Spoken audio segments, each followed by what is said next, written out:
तो this is your first Java program. पहले तो देख लीजिए क्या क्या चीजें होती है। तो पहले यहाँ पर देखिए लिखा गया है क्लास सिंपल, मतलब इसका नाम है। क्लास लिखते हैं हम और सिंपल उसका नाम है।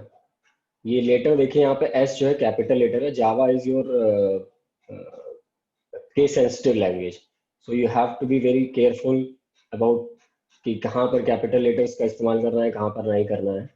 So generally we when we make packages, we we give small letters. Our first letter should be small letter, and whenever we create our class, then we always our first letter should be capital. So इसका नाम है simple, class simple, और screen पे दिख रहा होगा सबको कि उसके बाद लिखा गया है main method. This is your main method. Main method देखिए यहाँ से शुरू हुआ है और यहाँ पर जाकर खत्म हुआ है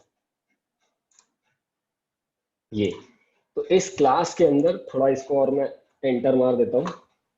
यहाँ पे दिख रहा होगा इस क्लास के अंदर आपका, मैंने बताया था क्लासेस हैव टू थिंग्स, ठीक। One is state and another one is behaviour. तो state is what variables you are going to use in our program. For example in C programming हम एक एग्जांपल लेते हैं कि add two integers, write a program in C. C add two integers, तो हम क्या करते हैं, हम int x int y int z ये सारी चीजें लेते हैं। तो दोज आर वेरिएबल्स। तो classes are combination of two things, one is your state and other one is your behaviour, ठीक। तो अगर मैं यहीं पर लिख दूं ऐसे इंट आई या जे समथिंग लाइक दैट, ठीक, और सेमी कॉलन, ठीक है, तो वो क्या हो जाएंगे, ये स्टेट हो जाएगी इसकी। ये सब स्टेट है। तो दो पार्ट हो गए, कितने variables you are going to use and how many methods. या फिर यहाँ पर मैं एक मेथड और बना दूं कि void मेथड, मेथड समथिंग, ठीक, और ये बन गया। तो हमारे पास अब इस तरह का प्रोग्राम आ गया कि इस तरह से हम बनाते हैं क्लास अपनी सिंपल। तो क्लास में दो पार्ट्स होते हैं, कितने वेरिएबल्स आप यूज करने जा रहे हैं और कितने सिंपल फंक्शंस या फिर मेथड्स आप बनाते हैं, और वो मेथड्स क्या क्या काम करते हैं। तो दिस इज ऑब्जेक्टिव हमारा क्या है, इस चीज का ऑब्जेक्टिव क्या है, अभी हेलो वर्ड कैसे प्रिंट कराना है हमें। तो this is our Java program to print hello world simple, ठीक। तो here we don't need any variables और एनी स्टेट। तो हमने कुछ भी डिक्लेयर नहीं किया यहाँ पर, हमने सिंपल एक मेथड, मेन मेथड हमारा हमेशा एग्जीक्यूट मेन मेथड ही होता है। और यहाँ पर आपने देखा ये लिखा गया है public static void main and then string args. इसे कहते हैं कमांड लाइन आर्ग्यूमेंट्स। स्ट्रिंग मतलब टाइप, आर्ग्स क्या है, ये एरे ऑफ एरे है। देखिए एरे बनाया गया है यहाँ पर। आर्ग्स हो गया आपका आर्ग्यूमेंट्स, और ये एरे है। एरे इस वजह से है, ये अब ऑब्सोलीट हो चुका है, मतलब ज्यादा यूज नहीं करते हैं, लेकिन फिर भी जावा प्रोग्रामिंग है तो उसको उसके कन्वेंशन को रखा गया है आज तक, ठीक है। इस वजह से है। इसका काम क्या था, मैं आपको अभी कंफ्यूज ना हो इसलिए बता दूं मैं पहले कि काम क्या था इसका, ठीक। इसका काम ये था कि पहले जब प्रोग्रामिंग है ये ग्रो करती गई, इसमें क्लासेस और बनाते बनाते गए हम अपनी सुविधा के अनुसार, और उसमें चीजें हम डालते गए कि इनपुट कैसे लेना है। पहले कमांड लाइन से ही इनपुट लेना। कमांड लाइन मतलब आपका ब्लैक स्क्रीन जो होती है डॉस वाली, ठीक। कमांड लाइन आर्ग्यूमेंट्स, वहां पर जाके रन टाइम पर आर्ग्यूमेंट कैसे देंगे, रन टाइम पर यूजर से इनपुट कैसे लेंगे, उस वजह से ये रखा गया था और आज तक चलता आ रहा है।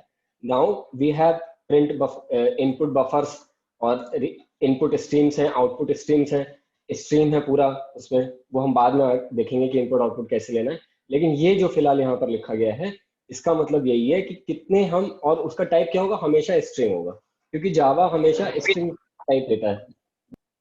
म्यूट करते जाइएगा आप लोग, जो लोग एडमिट हो रहे हैं वो म्यूट कर लीजिएगा। और मैं रिकॉर्ड भी कर रहा हूँ ये सारी चीजें, तो बाद में वीडियो भी आपको शेयर कर दूंगा मैं, ठीक है। तो फिलहाल यहाँ से public static void main string arcs, तो ये इनपुट लिया गया है। इसको मैं थोड़ा सा और स्पेस दे देता हूँ यहाँ पे ताकि आपको समझ में आए। तो मेन आपका मेन मेथड हो गया जिसको ऐसे लिखेंगे आप, ठीक। और स्ट्रिंग आर्क्स का क्या मतलब हो गया कि ये टाइप हो गया, डेटा टाइप की टाइप क्या होगा, और इनपुट हम एरे में लेंगे, ठीक है। हालांकि अभी इस प्रोग्राम में आपको यूज नहीं है इसका, लेकिन जावा इसी तरह से सिंटैक्स है इसका, इसलिए we have to follow this thing, ठीक। तो स्ट्रिंग आर्क्स ये है, इस पे भी हम प्रोग्राम करेंगे लेकिन बाद में करेंगे कि कैसे हम इनपुट लें, स्ट्रिंग आर्क्स का क्या मतलब है, एक दो लेक्चर के बाद हम स्टार्ट करेंगे, जब आप थोड़ा फेमिलियर हो जाएंगे इससे। फिर देखिए यहाँ पे लिखा गया है system.out.println और उसके बाद लिखा है hello java। ठीक, तो println इज अ फंक्शन, ठीक, system is your class and out is your object, print is your function method नाम, जो एक्चुअली में responsible to print something on your screen.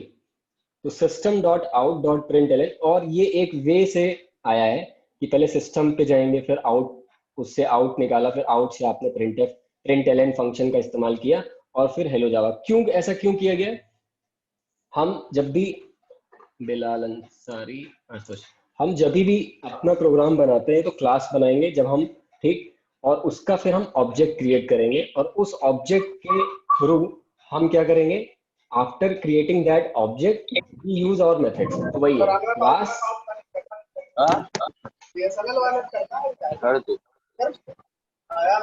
पता नहीं ये किस इसको वो करो, म्यूट करो।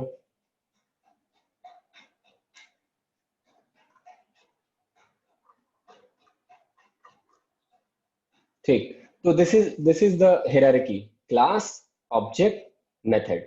समझ में आया? कौन सी क्लास है आपकी, कौन से ऑब्जेक्ट है, कौन सा मेथड, उसके थ्रू हम मेथड का इस्तेमाल कर रहे हैं। तो इस वजह से ये लिखा गया है। क्यों लिखा गया है ये सारी चीजें? क्योंकि वी आर यूजिंग इट।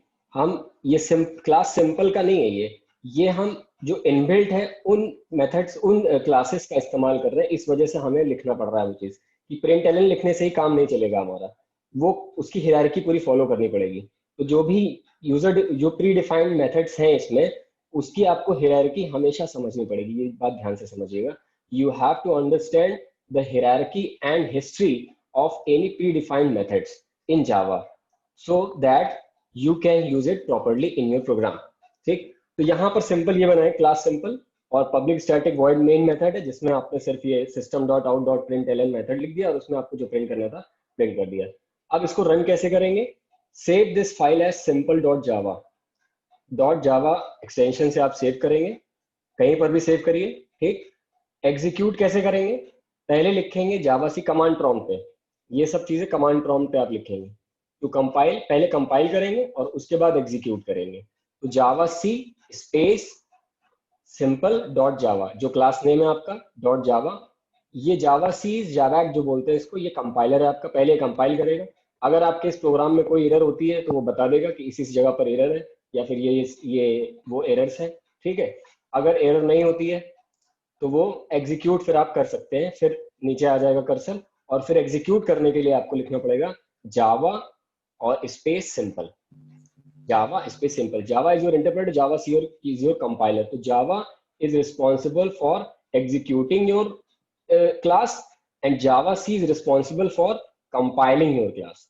ठीक, so there are two things, java c and java, you have to understand this। ठीक, पहले कंपाइल करेंगे आप, first you compile and then you execute. ठीक, अगर आपके प्रोग्राम में कोई एरर नहीं होगी तो कर्सर नीचे आ जाएगा, कुछ भी नहीं इसमें शो करेगा। देन इसके बाद क्या होता है कि आपकी क्लास फाइल, ठीक है चलिए उस पर आते हैं। तो क्या होता है कंपाइलेशन फ्लो, कैसे कंपाइल हम, मतलब फ्लो क्या है हमारे इस प्रोग्राम का। तो जैसे ही हमने ये प्रोग्राम लिखा अपने नोटपैड में, इसको सेव किया कहीं पर, ठीक, फिर हम एग्जीक्यूट करने स्टार्ट कर दिए। हमने कमांड प्रॉम्प्ट पे जावा से लिखा, स्पेस सिंपल डॉट जावा, उसका नाम लिखा। तो उसने क्या किया, कंपाइलर ने एक बाइट कोड जनरेट कर दिया। अगर आपके प्रोग्राम में कोई एरर नहीं है तो, ठीक, एरर है तो पहले एरर शो करेगा। let us assume that your program has no errors।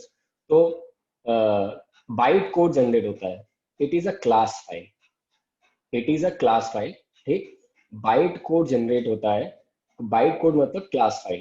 ठीक, तो इसका मतलब अब वो एग्जीक्यूटेबल है, it can be executed now.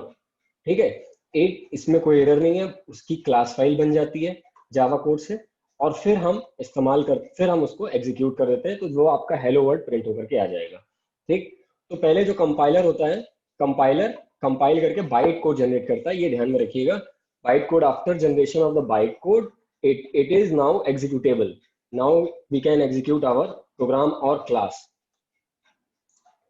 ठीक, अब देखिए जो जो पैरामीटर्स इसमें लिखे हुए हैं आपके, इसमें इसके बारे में बताया गया है। हालांकि you will understand slowly gradually because Java is very vast and things are totally a little bit different. बहुत लोगों ने जावा पढ़ भी रखी होगी तो उनको प्रॉब्लम नहीं होगी, लेकिन जो लोग न्यू है वो लोग भी ध्यान से सुनो, बाकी लोग भी ध्यान से सुनेंगे। तो parameters used in first Java program, क्या क्या चीजें लिखी गई हैं? एक क्लास है, पब्लिक लिखा गया है, स्टैटिक कीवर्ड लिखा गया है, वॉइड लिखा गया है, मेन लिखा गया है, स्ट्रिंग लिखा गया है, system dot out dot println लिखा हुआ है। ठीक, तो class is a keyword used to declare class in Java. Then public is a keyword जो एक्सेस मॉडिफायर है, it represent the visibility. Visibility मतलब एक्सेस कहां तक है। तो पब्लिक अगर कोई चीज है तो एनीबडी कैन एक्सेस। एनीबडी का मतलब होता है, यहां पर क्या मतलब है, any package, any other class, any other method, somewhere in some other file, it is accessible to everywhere. ठीक, इन सब classes, inheritance, in other packages we can use that class, क्योंकि जिसको हमने पैकेज वो पब्लिक कर दिया है, ठीक, मेथड को। तो यह पब्लिक का मतलब हो गया कि वो पब्लिक है, वो इट इज फ्री। तो उसके बाद आता है इसका स्टैटिक कीवर्ड, यहाँ पे देखिए लिखा गया था public static. Then void, void आप सब लोग जानते हैं, इट इज रिटर्न टाइप। जैसे वॉइड मेन लिखते हैं तो main should not return anything, it is returning null value. Then it is void, void is null, तो दैट रिटर्न टाइप। वही सेम चीज यहाँ पर यहाँ पर दो चीजें और एक्स्ट्रा आ गई है, पब्लिक और स्टैटिक। ठीक है, पब्लिक इस मेथड की विजिबिलिटी बताएगा। यहाँ पर हम लिख सकते थे प्राइवेट ऑल्सो, यहाँ पर हम लिख सकते थे प्रोटेक्टेड ऑल्सो, और अगर हम कुछ नहीं लिखते तो डिफॉल्ट माना जाता है। तो here in Java we have 4 things, public, private, protected and default. ठीक, which gives the visibility of any method और एनी क्लास। हम यहाँ पे भी लिख सकते थे पब्लिक क्लास समथिंग, या प्राइवेट क्लास समथिंग, या प्रोटेक्टेड क्लास समथिंग। ठीक, तो ये सिर्फ विजिबिलिटी बताता है किसी क्लास की या फिर किसी मेथड की, जहां भी आप इसको आगे लगाते हैं। तो ये चीज विजिबिलिटी है। विजिबिलिटी मतलब क्या हुआ यहाँ पर? Visibility means how much access you are giving, how much access you are providing to your method, और how much is accessible to some other method और सम अदर क्लास और सम अदर ऑब्जेक्ट। ठीक, तो ये चीज थी। तो यहाँ पे पब्लिक का मतलब आपको थोड़ा बहुत समझ में आ गया होगा। Static is also keyword, it is very important. हम लोग इसका अलग लेक्चर ही होगा, स्टैटिक का क्या मतलब है। अब देखिए यहाँ पर बात की गई थी कि भाई हम क्लास बनाएंगे, फिर अपना ऑब्जेक्ट हम क्रिएट करेंगे, then we will execute our methods. ठीक, तो यहाँ पर जो लिखा हुआ है स्क्रीन पर, क्लास हमारी सिंपल है, मेथड हमारा मेन है, हमने ऑब्जेक्ट कुछ क्रिएट नहीं किया। हमने ऑब्जेक्ट इसको डायरेक्ट रन कर दिया, कुछ किया, ऑब्जेक्ट कॉल किया कहीं पर या ऑब्जेक्ट के थ्रू, उसके बाद। और ये जो डॉट्स लगे हैं ये रेफरेंस है। ठीक है, ये डॉट्स बताते हैं फ्लो या फिर कनेक्ट करते हैं। ठीक, system dot out dot println, पहले सिस्टम डॉट उसमें ऑब्जेक्ट डॉट उसका मेथड। ठीक, इस तरह से। तो स्टैटिक इज व्हाट, स्टैटिक की बात कर रहे थे। यहाँ इस प्रोग्राम में हमने कुछ भी नहीं किया, बस डायरेक्ट रन कर दिया। क्यों रन कर दिया और क्यों रन हो गया? वरना होता नहीं रन। पहले इस क्लास का हमें ऑब्जेक्ट क्रिएट करना पड़ता, then through that object we can use this main method, पर we have declared this main method static. ठीक, तो whenever we create any method static, it means it is usable without creating its object. Simple, that is why we haven't written any code for object creation or anything like that. ठीक, तो static का मतलब ये होता है। that is why यहाँ पर public static void main, हमेशा जब भी मेन मेथड बनाते हैं आप, मोस्ट ऑफ द, हमेशा तो नहीं, some exceptions are always there, but most every time in general whenever you create your main method, क्योंकि मेन आपका एग्जीक्यूट कर लेगा, तो whenever you create your main method it should be static। क्यों? क्योंकि यहाँ पर जावा में एक तरीका है कि आप क्लास बनाओगे तो उसका ऑब्जेक्ट बनाना पड़ेगा किसी मेथड का इस्तेमाल करने के लिए। And main method is something कि इट शुड, इसको रन करना ही करना है, इसका ऑब्जेक्ट बनाने की हमें जरूरत नहीं है, ये तो एग्जीक्यूट करेगा। तो उसके लिए हम मेन मेथड को स्टैटिक बना देते हैं। बस इतना ध्यान में रखिएगा अभी फिलहाल के लिए कि स्टैटिक का मतलब क्या होता है, कि it is we do not need to create a object to use that method. तो यहाँ पर लिखा हुआ है it is a keyword. If we declare any method as a static, it is known as a static method. The core advantage of is that there is no need to create object to invoke a static method. Main method is executed by the JVM, जो अभी हम देखते हैं क्या चीज है. So it save memory. अगर हम इसका ऑब्जेक्ट नहीं बनाएंगे तो जाहिर सी बात है मेमोरी में स्पेस नहीं लेगा, that is why it saves memory. ठीक. Other reason is also that would be क्या बोलते हैं, अगर हम मेन मेथड को स्टैटिक नहीं बनाएंगे तो that would B contrary side में, अगर हम देखें अपोजिट डायरेक्शन में, कि उसका भी अगर हम बनाने लगे ऑब्जेक्ट और फिर उस मेन मेथड को इस्तेमाल करेंगे तो that is unnecessary. Ultimately we have to execute main method. ठीक. तो उसका हमें ऑब्जेक्ट बनाने की जरूरत नहीं है. Void you know that it is a return type. ठीक. मेन आपका स्टार्टिंग पॉइंट है, represent the starting point of the program, and method का नाम भी है मेन मेथड, जैसे सी में भी होता था. स्ट्रिंग आर्ग्स देखिए is used for command line argument. Command line argument, ध्यान से देखिएगा, आर्ग्यूमेंट का क्या मतलब होता है. There are two things, parameters and arguments. Arguments what you give, parameters are something which is formal, जो हम लिखते हैं. ठीक है. मतलब x और y, int x into y अगर आपके पैरामीटर्स हैं, तो जब x में 10 और 5 दिया जाएगा तो दैट इज आर्ग्यूमेंट. ठीक. तो command line argument, command line मतलब जो कमांड प्रॉम्प्ट आता है, ब्लैक स्क्रीन आती है, उस पे यूजर से इनपुट लेने के लिए हम स्ट्रिंग आर्ग्स, ये एरे बनाते हैं जिसका टाइप स्ट्रिंग होता है. इसको भी लिखने के कई तरीके हैं. यहाँ पर ऐसे लिखा गया प्रोग्राम में, ये स्क्वायर बॉक्स इधर आ गया था, स्क्वायर ये क्या बोलते हैं इसको, स्क्वायर पैरेंथेसिस ये इधर आ गए थे. ठीक है. और इसके भी लिखने कई तरीके हैं, वो हम लोग देखेंगे. फिलहाल स्ट्रिंग टाइप, ये आर्ग्यूमेंट्स एरे है जिसका टाइप स्ट्रिंग है, उसमें स्ट्रिंग आता है, तो जो भी वैल्यू आती है इस एरे में जाकर स्टोर हो जाती है, फिर उससे काम होता है. ठीक. हालांकि इस प्रोग्राम में आपने कुछ नहीं किया, मोस्ट ऑफ द प्रोग्राम्स में आप ऐसा नहीं करेंगे. हम इसका एक अलग लेक्चर होता है, वो हम उसमें बात करेंगे, पर इसको लिखना जरूरी है, तो ये लिखा जाता है क्योंकि ये सिंटैक्स है. In any programming language there are two things. कोई भी प्रोग्राम लैंग्वेज, कोई भी language, even not in programming language, any language has two things. One is syntax, another one is semantics. ठीक. सिंटैक्स मतलब कि क्या फॉर्मेट है किसी प्रोग्राम, जैसे हिंदी बोल रहे हैं तो ग्रामर होती है ना, तो वो that is we have to follow. मैं अगर बोलूं कि इंग्लिश में कि he is a good boy, तो बॉय इज ही गुड उल्टा सीधा बोल दूं, मतलब नहीं है ना. ग्रामर होना चाहिए, रूल होना चाहिए, दैट इज वो फॉर्मेट होना चाहिए, उससे हम छेड़खानी नहीं कर सकते, दैट इज सिंटैक्स. और मीनिंग होनी चाहिए, दैट इज सिमेंटिक्स. ठीक. तो दो चीजें इवन इन प्रोग्रामिंग लैंग्वेज और any kind of languages, there are two things, we can not, we have syntax and semantics. ठीक. इन्हीं दोनों चीजों से मिलकर कोई प्रोग्रामिंग लैंग्वेज बनती है हमारी. ठीक है. तो अब यहाँ पर आते हैं system dot out dot println में. तो this is, it is used to print statement. System is a class, out is the object of print stream class, और println is the method of print stream class. ठीक. ये मैं बता रहा था आपको कि सिस्टम क्लास होती है, आउट ऑब्जेक्ट हुआ, डॉट आउट ऑब्जेक्ट, और उस ऑब्जेक्ट के थ्रू फिर, अब ये ऑब्जेक्ट किस चीज का है, प्रिंट स्ट्रीम क्लास का है. ठीक. ये बाद में हम we will learn about the internal working later, बाद में देखेंगे. फिलहाल जो कुछ भी आपको प्रिंट करना हो तो आप ये लिखेंगे. यू कैन नॉट छेड़छाड़ विथ योर सिंटैक्स, तो यू हैव, थोड़ा बहुत आपको याद करना पड़ेगा इसमें जावा में, क्योंकि लेकिन इतना भी नहीं, धीरे धीरे करते करते आप ज्यादा प्रोग्रामिंग जब करते रहेंगे तो आप यूज्ड हो जाएंगे चीजों के. तो ये शुरुआत है. तो अभी फिलहाल के लिए simple class, simple public static void में system dot out dot println पहले जावा, सिंपल, दैट्स इट. ठीक.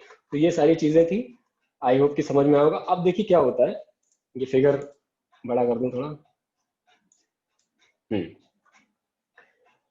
ये है आपका जो क्लास फाइल बनती है, यहाँ पे ये क्लास फाइल बनी javac simple dot java. After this statement is executed properly, और then what happens, a class file is generated which is called a byte code also. ठीक. क्लास फाइल और byte code is generated, तो उसको फिर load करना पड़ता है जहां पर हम इसको इंटरप्रेटर एग्जीक्यूट करेगा. तो वो कैसे होता है, उसका यही है, क्लास लोडर एक चीज होती है, ये आपको दिखेगा नहीं कहीं. क्लास लोडर उसको वेरीफाई करता है और फिर इसको लोड करता है. ठीक है. फिर बाइट कोड वो वेरीफाइड हो जाता है जिसमें कोई एरर वेरर नहीं आती. फिर इंटरप्रेटर उसको एग्जीक्यूट करता है रन टाइम और हार्डवेयर का इस्तेमाल करके, जो मतलब हार्डवेयर मतलब मेमोरी और आपका सीपीयू. ठीक है. तो जिसमें तीन चीज इंपॉर्टेंट थी. Class loader is the subsystem of JVM, Java virtual machine, that is used to load class file. And फिर byte code verifier checks the code fragments for illegal code that can be write to objects, and then interpreter, this is जो जावा लिखते हैं आप, Java simple, फिर interpreter is responsible to read byte code stream then execute the instruction. Now this is, ये इतना आसान नहीं है। अगर आप जैसे कोई भी टूल्स इस्तेमाल करते हैं, जैसे इक्लिप्स इज अ टूल्स, तो उसमें आपको ये सब करने की जरूरत नहीं है, आप डायरेक्ट एग्जीक्यूट वाली बटन दबा देंगे, रन करने लगेगा आपका प्रोग्राम। लेकिन मैं आपसे ये कहूंगा, अभी भी आ रहे हैं लोग, अरमानुद्दीन वैभव मिश्रा, ठीक, but I will suggest you to start with Notepad. जो भी लोग नए हैं जावा प्रोग्रामिंग में, मैं ये समझता हूँ कि सभी लोग नए ही होंगे, लेकिन तो I will suggest you to start programming on Notepad only. तो इसे आप लिखते कहाँ हैं, नोटपैड पे लिखते हैं, फिर फाइल जहाँ सेव करते हैं वहां से आप एग्जीक्यूट करते हैं, ठीक है। कमांड लाइन प्रॉम्प्ट खोलते हैं, ये मैं आपको डेमो भी दूंगा, आज तो नहीं दे पाऊंगा, नेक्स्ट लेक्चर में आपको डेमो भी दूंगा, इसी के साथ साथ स्क्रीन शेयर कर दूंगा और फिर आपको दिखाऊंगा कि कैसे एग्जीक्यूट कहाँ करना है, कैसे नहीं करना है। फिलहाल अभी थोड़ी चीजें आप समझिए। तो 3 चीजें होती हैं इसमें, और ये क्लास, ये आपने प्रोग्राम बनाया और इसको इस तरह से एग्जीक्यूट करते हैं, पहले कंपाइल फिर एग्जीक्यूट, जिसका फ्लो ये है, क्लास फाइल बनती है, क्लास लोडर, फिर बाइट कोड वेरीफाई होता है, फिर इंटरप्रेटर, फिर रन टाइम और hardware. Run time and hardware is nothing, मतलब it is executing, something is executing. तो इसमें एक चीज और, there are three things, JDK, JRE and JVM, ठीक, 3 चीजें हैं, जेडीके, जेआरई एंड जेवीएम। इन तीनों चीजों को आपको समझना पड़ेगा कि what JDK is, what JRE and what is JVM, ठीक है। तो 3 चीजें होती हैं, Java virtual machine JVM, Java run time environment JRE, Java development kit JDK, जो आप इंस्टॉल करेंगे, मतलब जेडीके आप डाउनलोड करते हैं, ठीक। तो ऐसा फ्लो है, पहले जेवीएम, फिर जेआरई, सबसे बड़ा जेडीके, पूरा डेवलपमेंट किट, ठीक। तो जावा वर्चुअल मशीन क्या है, इसके बारे में देखते हैं कि व्हाट इज जेवीएम। इसमें तो JVM it is an abstract machine, ठीक, ये फिजिकली एग्जिस्ट नहीं होती, यहाँ पे लिखा भी हुआ है इसमें। It is a specification that provides a run time environment in which Java bytecode can be executed. So it is it's not that simple. Java थोड़ा सा डिफरेंट है, डिफरेंट टेक्नोलॉजी है ये। जैसे हम सी में करते हैं, जहाँ में सिर्फ टर्बो सी दिया हुआ था, तो उसमें आप कंपाइलर था, उसमें आप एग्जीक्यूट करते थे, वो रन वो दिखाता था और एग्जीक्यूट हो जाता था प्रोग्राम। यहाँ पर चीजें थोड़ी सी डिफरेंट है, ठीक, यहाँ पर चीजें डिफरेंट है। यहाँ पर ये जावा बहुत सारी चीज़ों के साथ डील करता है, क्योंकि इसमें आप इंटरनेट भी है, इसमें आप डीबीएमएस भी है, डेटाबेस मैनेजमेंट भी है, इसमें ऐप क्रिएशन भी है, इसमें मतलब इट्स एवरी, बहुत वास्ट है ये। तो it is not only compiler, it is combination of many things. तो JVM is abstract machine, JRE, JVM, JRE का पार्ट है आपका जेवीएम, और ये सबका, ये सारी चीज़ें किसके अंदर आती है, डेवलपमेंट किट में आती है, ठीक। इसको ये समझिए, यहाँ पर लिखा हुआ है स्पेसिफिकेशन। अब जेवीएम करता क्या है ये देख लीजिए, जावा वर्चुअल मशीन करता क्या है, it is Java is platform independent. Java के फीचर्स हम नेक्स्ट लेक्चर में देखेंगे कि क्या जावा में क्या फीचर्स हैं। फिलहाल व्हाट इज जेवीएम एक्चुअली में करता क्या है देख लीजिए। JVM Java virtual machine abstract machine हो गई, इससे समझ में कुछ नहीं आता। अगर मैं बोल दूं it is an abstract machine, तो कोई समझ नहीं पाएगा कि यार ये क्या है, मतलब व्हाट इज एब्स्ट्रैक्ट मशीन और what, but what is actually does, you need to understand this. तो it loads code, verifies code, execute codes, provides runtime environment, ये सारी चीजें करता है। इसका मतलब लोड कोड, वेरीफाई करेगा, एग्जीक्यूट करेगा। तो ये सब चीजें कौन कर रहा है, who is responsible for all these things, JVM, Java virtual machine, ठीक। और ये क्या क्या करता है, memory area, class file format, register set, garbage collection heap, फटल एरर रिपोर्टिंग, ये सब चीजें तो प्रोवाइड करता ही है। मेमोरी एरिया मतलब जो रिस्पॉन्सिबल होता है किसी वेरिएबल को कौन सी जगह देनी है, रजिस्टर में ध्यान उसको दिया जाए, या हीप में दिया जाए, या स्टैक में दिया जाए, ये सारी चीजें कौन गवर्न करेगा, आपका जेवीएम ही करेगा, ठीक है। तो जेवीएम ये सब करता है mainly, basically JVM execute, loading and verification, executing code, all these things कौन करता है, जेवीएम। तो फिर से हम एक बार इसको पढ़ लेते हैं क्या लिखा हुआ है यहाँ पे, ताकि थोड़ा सा और थोड़ा बहुत समझ में आए कि इट इज वर्चुअल मशीन, क्योंकि फिजिकली एग्जिस्ट नहीं करता, वर्चुअल मशीन का क्या मतलब होता है? वर्चुअल मशीन का मतलब होता है कि कोई ऑपरेटिंग सिस्टम बेसिकली, ठीक है। जैसे अगर आपने वर्चुअल ऑपरेटिंग सिस्टम बनाया होगा कभी, तो वो एग्जिस्ट नहीं करता है, लेकिन वो एग्जिस्ट नहीं करता लेकिन काम पूरा करेगा। कभी आप लोगों ने अगर ट्राई किया हो कि आप एक कोई और ऑपरेटिंग सिस्टम जैसे लाइनेक्स आप डाल दीजिए, लेकिन एक सॉफ्टवेयर के अंदर पूरा ऑपरेटिंग सिस्टम डाल दीजिए, तो वो जो सॉफ्टवेयर होता है, एक सॉफ्टवेयर, नॉट ऑपरेटिंग सिस्टम, वो जो सॉफ्टवेयर होता है उस वो दैट इज वर्चुअल, उसको बोल देते हैं वर्चुअल, क्योंकि वो सॉफ्टवेयर है। पर उसके अंदर अगर आपने ओएस डाल दिया, और वो उसका काम क्या है, वो ऑपरेटिंग सिस्टम को एग्जीक्यूट करना, मतलब एक और ऑपरेटिंग सिस्टम। तो जैसे लाइनक्स आपने डाल दिया उस सॉफ्टवेयर में, वर्चुअल मशीन्स, जो जिसे वर्चुअल मशीन्स कहते हैं, somebody इन वर्चुअल मशीन, हाँ, तो वो वर्चुअल मशीन में आपने ऑपरेटिंग सिस्टम डाल दिया, रनिंग आउट ऑफ टाइम। चलिए ठीक है, अब मैं थोड़ा सा और इसको जल्दी जल्दी से वो कर देता हूँ, आगे आगे बढ़ाता हूँ। तो वर्चुअल मशीन का मतलब यही है कि वो एक्चुअल ऑपरेटिंग सिस्टम नहीं था आपका, जो मैं एग्जांपल बता रहा था, पर काम पूरा करता है, लेकिन है वो सॉफ्टवेयर। तो यही काम जेवीएम का भी है। इसका ये जितने भी स्टूडेंट्स हैं, इनका वो स्क्रीनशॉट लेके मुझे दे देना फॉर अटेंडेंस, ठीक है। अब उसके बाद जेआरई की बात करते हैं। नाउ जेवीएम हो गया, जेवीएम देखिए, जेवीएम है, फिर जेआरई है, ठीक। जेआरई प्रोवाइड्स अदर थिंग्स, मतलब सेट ऑफ लाइब्रेरी, ये सारी चीजें। लाइब्रेरीज मतलब जितनी क्लासेस होंगी, और रन टाइम, इसका मतलब है जावा रन टाइम इन्वायरमेंट, तो ये रन टाइम इन्वायरमेंट प्रोवाइड करता है। It is a software tool which are used for developing Java applications.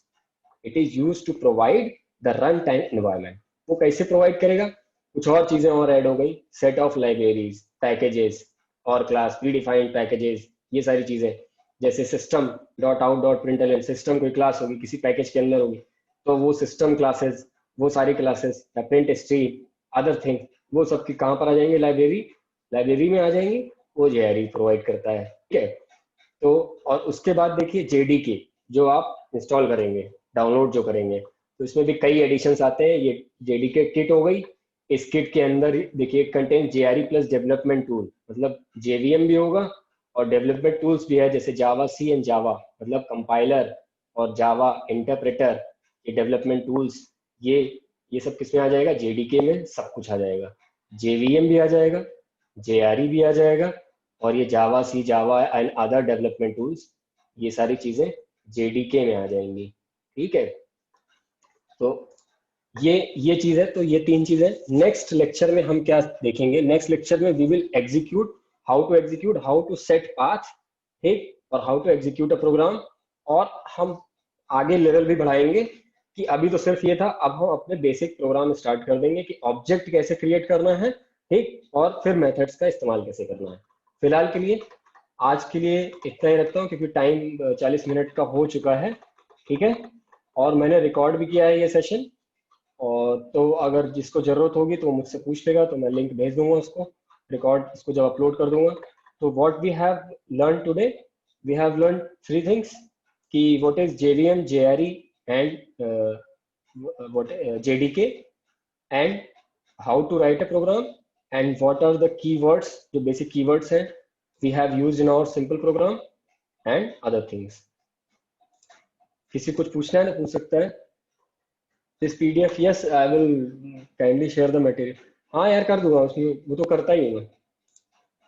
आज अभी किसी पूछना है तो चैट बॉक्स में कुछ पूछ सकते हैं, जिसमें कोई प्रॉब्लम हो, कोई चीज नहीं समझ में आई हो, तो please ask me. I am waiting for few minutes and then I will.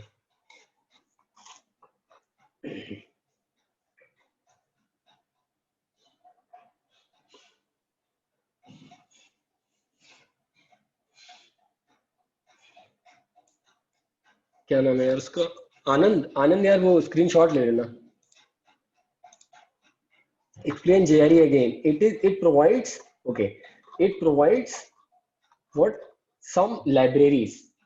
JVM is part of JRE, Java Virtual जो मशीन थी, part of JRE। Even Java run time environment, जो रन टाइम इन्वायरमेंट प्रोवाइड कर रहा है, वो JRE है आपका, ठीक है। तो इसमें फिर से आप देख लीजिए, simple JRE, other files, set of libraries, ठीक है। जितनी लाइब्रेरी फंक्शंस मेथड्स हैं या क्लासेस हैं, ठीक है, पैकेजेस हैं, वो सारी जेआरई के अंदर आती है। JVM is part of executor, मतलब कि जो एग्जीक्यूट करा रहा है उसे मतलब नहीं है कि क्या चीजें हैं, लेकिन कहाँ से लेके आएगा वो, कहाँ से लोड करेगा उन सब चीजों को, और वो प्रोवाइड कौन करेगा, जेआरई। ठीक, क्या लोड करना है, सेट ऑफ लाइब्रेरीज मतलब methods, pre defined methods and classes and packages.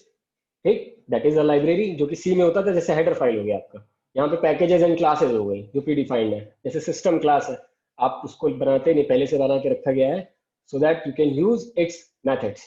ठीक, तो वो सब कौन प्रोवाइड करता है आपका, ये run time environment, JRE, JRE provide करता है। तो जेवीएम को अगर कुछ जरूरत होगी तो कहाँ से लेगा, इन सबसे। JVM itself is a part of JRE, and these all these things are in JDK development kit में इसको रख दिया गया है, प्लस अदर थिंग्स ऑल्सो। ये जो बिग पिक्चर है आपकी, ये थोड़ा सा समझिएगा बस, कि जेवीएम तो समझ में आ गया कि जो एक्चुअली में लोड और एग्जीक्यूट कर रहा है, अगर उसको कुछ जरूरत होगी तो लोड कर लेगा यहाँ से। ठीक, वो कौन प्रोवाइड करेगा भाई, जेआरई प्रोवाइड करेगा। ठीक, और जेआरई प्लस और बाकी चीजें जो अदर कंपाइलर और इंटरप्रेटर है, वो सब we can use print also. Yes yes we can use, हम इसमें बहुत सारे मेथड्स हैं, बहुत सारे मेथड्स हैं, हम तो वो कवर ही नहीं कर सकते जावा को पूरा। ठीक, but we can generate, we can create our concepts, वो समझ में आ जाएगा आपको। बहुत कुछ है इसमें, प्रिंट करने के बफर वाले, इनपुट स्ट्रीम वाले, आउटपुट स्ट्रीम के, बहुत सारी चीजें हैं। जब इनपुट आउटपुट हम पढ़ेंगे तब आपको समझ में आएगा कितने ढेर सारे मेथड्स और कितनी ढेर सारी क्लासेस ऑलरेडी हैं ही इसमें पहले से ही। तो इट इज वेरी वास्ट, फिलहाल के लिए अभी ये करते हैं।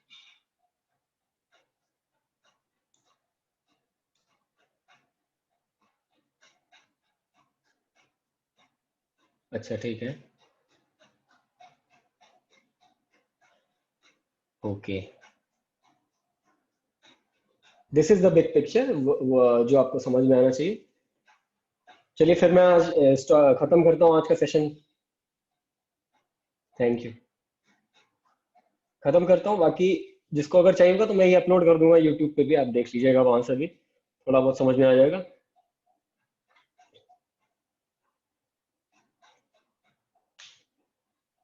ठीक है, आनंद, शुड आई स्टॉप नाउ?